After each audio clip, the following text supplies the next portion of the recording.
Ngabo tuguhaye ikaze tukwifuriza n'umwaka mushya wa 2024. Merci namwe umwaka mushya muhire n'abadukurikiye bose na Noheli nziza anyway nayo turacyayiserebura. Umwaka utangiye gute? Uyu munsi ni ku itariki ya mbere. Itariki ya mbere. Shangiye umwaka nawutangiye neza. Ndi kunywa amata. Mutangiriye mu nka ameze neza ndashima Imana, nawusoje neza. Mbese mu by'ukuri ubushize wa 2023 nawusoje neza, ubu wa 2024 imeze neza ndashima Imana. Naje kuwutangirira mu nka, mbese ibintu ni sawa pe. Ko hari igihe bajya bavuga ngo hari abantu bajya basenga kuri Noheli cyangwa kuri bonane rimwe. Ubwo ntihari abakwibeshyaho bakavuga ngo nawe usenga muri abo. Wasanga bagiye gusenga uyu munsi. Yanjye nsenga ku bunani, nkongera ngasubiraho ku bundi bunani. Ikibabaje uyu munsi ntabwo nasenze wambanye mu rusengero. Narindi gusenga gistarama magara. Twari dufite gahunda arangije arazinduka. Ari gahunda yari saa 6 bakamagara batari babwiriza. Okay. Umwaka ushize kuri wowe uvuze iki, wagenze gute muri rusange? Umwaka ushize wagenze neza pe.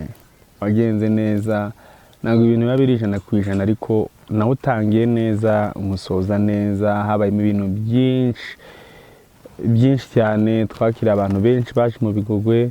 Niwo mwaka wa mbere navuga ngo twagize akazi nyine byitwa akazi ka official ku buryo umuntu abona ari gukora.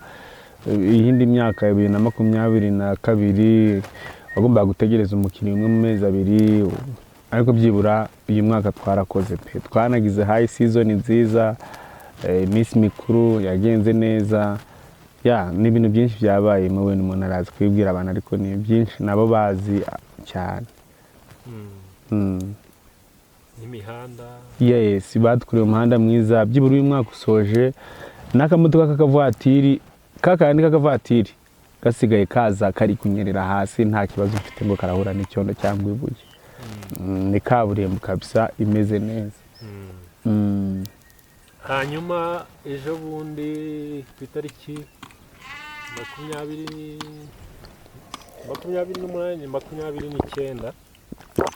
ni 30. Ku itariki 30 umukuru w'igihugu cyacu Perezida Paul Kagame yasangiye n'abanyarwanda abifuriza umwaka mushya wa 2024. Muri abo bagiriwe amahirwe kugera aho yarari nawe urimo. Hanyuma muri make ugiye kutubwira ukibona ubutumire wabyakiriye gute? Hanyuma nyuma twabonye n'ifoto muri kumwe umusuhuza.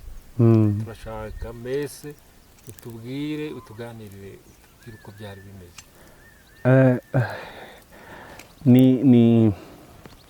Ni ibintu nyine uri umushumba wenda hari ababa barabimenyereye simbizi.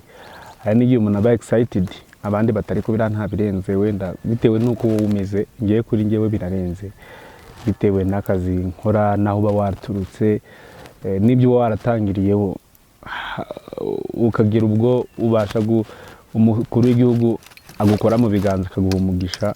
Nyine abari ibintu wowe kuri wowe birenze.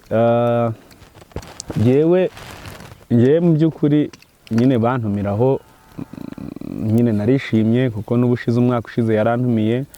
Abantu barabyibuka ifoto ndi kumwe na fande wacu James Kabarebe yari yantumiye, ariko nyine ntabwo bavuga ngo narimbizi ko n'uyu mwaka bazantumira kuko singiye utegura. Bantumira nabwo nari excited, narishimye cyane. Ndangije ndabyibuka nabwiye njya kugenda mvuye iwacu, nabwiye mu rugo ndagiye, ariko ndumva nshaka gukabya inzozi z'uko nakora mu biganza by'umusaza. Ngiye nabibabwiye mu rugo, ndavuga nyine ngiye nzaza kandi nzabikora, ariko nyine ni inzozi ntabwo nari navuganye n'umuntu ngo ngewe numvaga mu mutima wanjye numva mfite izo nzozi ko ndi buzikabye nuko so ngize amahirwe rero ngezeyo ndi mu bantu bakeya ariko ni benshi yakoze mu biganza ariko nanone si bose ko sari bayuzuye yose ntabwo yakora mu biganza keretse ariko kazi nabwo sinzi ko karangira so muri abo bagize umugisha rero nari nanjye nagize amahirwe ankora mu biganza anyifuriza umwaka mushya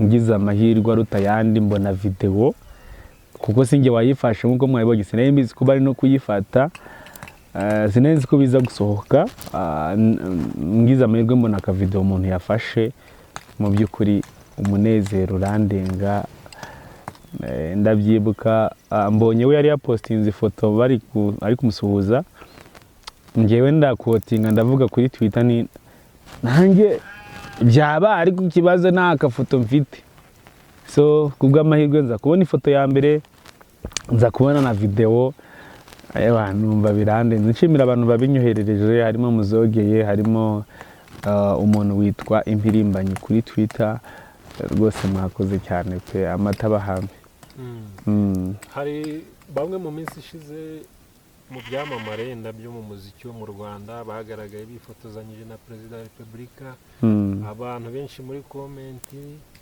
nanjye icyazampa tukifotozanya nawe wari uri muri abo ngabo byibura wumva ko inzozi zawe byibura uno mwaka wazarangira mubonanye ukanamusuhuza oya ntabwo ngewe mbibona kuko nsanzwe mbibona no ku bandi nyine ngewe mbona nyine ubwo ari isaha yabo rero akintumira nibwo nagize izo nzozi ariko mbere yaho wapi ahubwo bantumiye nibwo numvishe izo nzozi mvuga byibura hano ho birashoboka kuko ntabwo aba ari inama aba ari ugusangira nawe nibwo nagize rero nanjye navuga mu nzozi ndi kumva kuko maniza gusa nyine nk'umuntu wese w'umunyarwanda inzozi zawe no gukora nuko muzehe wacu wazamukora mu biganza tuba tunibaza ngo mbese intoki ze zimeze nk'izacu wese ziba zimeze uti ese ubundi perezida yaguhagaze muri metero imwe cyangwa nayo ituzuye nyine ameze ate ndabyibuka ndi kumwe n'umuntu numva aravuze akidutambuka hatari yanadusuhuza aravuga ngo nibwo bwa mbere mbonye perezida muri metero nanjye manzi ari ubwa kabiri byari bibaye nyine uba wumva byonyine kumubona muri metero imwe uri excited uba wumva nyine niyo bafata nk'iyo foto kunyuzeho ukagaragara ko yakunyuzeho uzi niyo ari kuvuga nyine ukabibona muri background uko nawe wari uhari muri background ya video nyine kumwe biri kuzenguka nyine nawe ugasohokaho Jesus uba wumva nyine inzozi zawe zibaye impamo kuko bitewe n'urukundo tumukunda nyine umuntu ukunda uba wumva hari ikintu nawe nyine ntaba mu bantu nyine yahaye umugisha wamwegereye umugisha wongeye yarawumpaye imbere ariko numvaga nyine inzozi zanjye kuri inshuro Imana izamfasha zikaba impamo kandi zabaye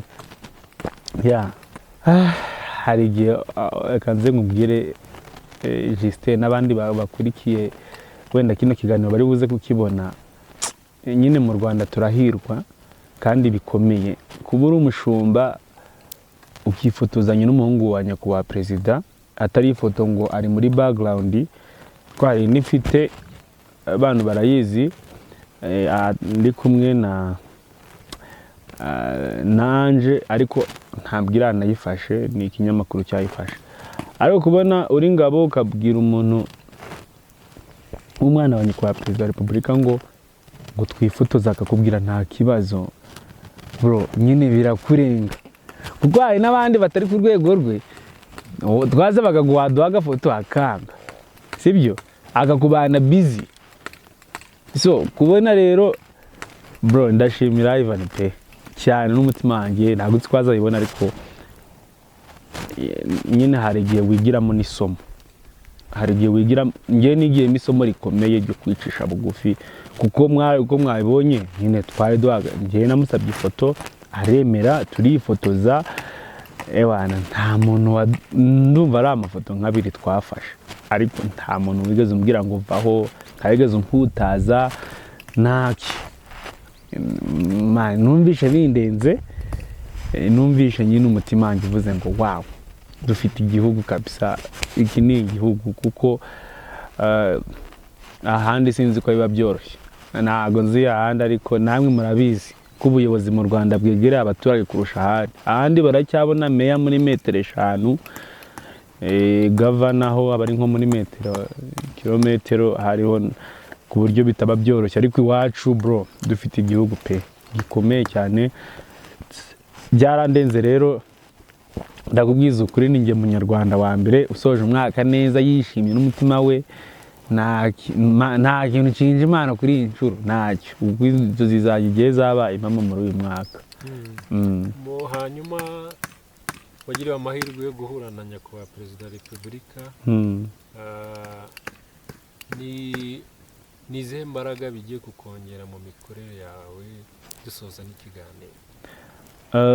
Imbaraga za mbere, nyine ibintu bya mbere navuga, wenda uyu mwaka ngiye ndi mu bantu nyine bagize umugisha ukomeye.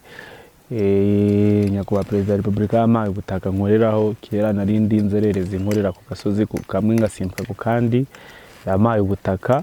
Ubu ngubu aha nicaye ikiganiro kiri kubera, ntabwo nagiye kuvumba aho twicara, turi aho yampaye. None ngize amahirwe, soje ankoze no mu biganza mpaye undi mugisha. Kuri njyewe ni nk'imbarutso yo kugira inzozi nini, ko hari igihe twirimita bitewe no kuvuga sibundi se n'inkora ibi birakunda, ariko uyu mwaka ngiye nize ko ibintu byose byashoboka, hamwe no gukora, hamwe n'Imana, hamwe n'ubuyobozi bwiza. Nyine ngiye nize ko ibintu byashoboka. So ngiye inzozi zanjye rero ni za zindi zirakomeje, ngiye mpora ndota buri gihe. Ikintu bigiye kumfasha cya mbere nuko byanteye imbaraga muri njyewe, ko n'ikindi narota, niyo narota ko Nyakubahwa Perezida wa Repubulika azaza mu Bigogwe. Ubu ngubu mfite uburenganzira kubirota, kuko uyu mwaka durangije wanyeretse ko bishoboka. Niyo narota ko nzazana na Joe Biden akaza nawe avuye muri Amerika agasura u Rwanda, akaza no mu Bigogwe.